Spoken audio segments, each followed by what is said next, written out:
All right, so the question in our series is discuss the factors that affect time to awakening after cessation of propofol.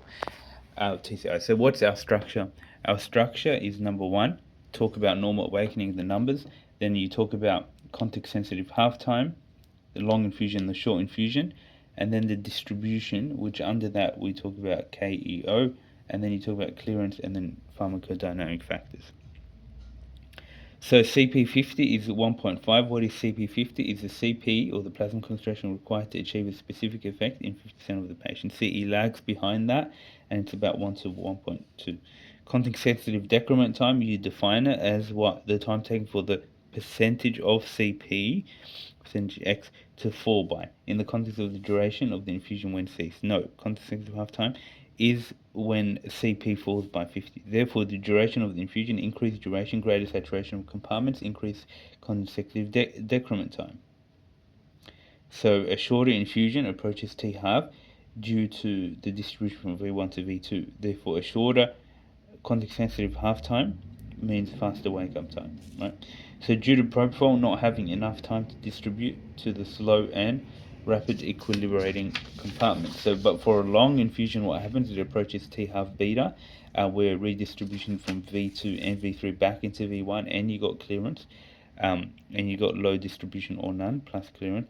Longer time, therefore, peripheral compartments have a greater drug concentration. So, because it's a longer infusion, the peripheral compartments get saturated quicker. Therefore, you have um, an increased context sensitive decrement time. Therefore, longer wake up.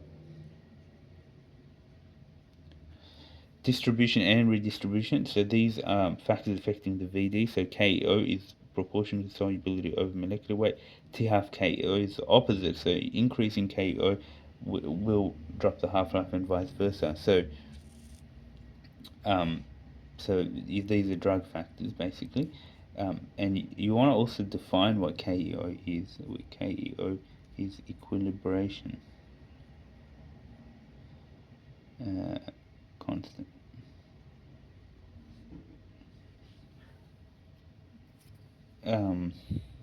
So this is where the money is, but you just have to make it more clear. Increase KEO means a reduced in T half, which is quicker offset.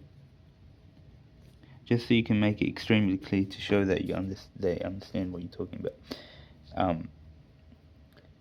And then obviously T half KEO is dependent on the VD and the clearance, but anyway. Patient factors, which is cardiac output, which this is more, I guess, PD factors-ish, but anyway.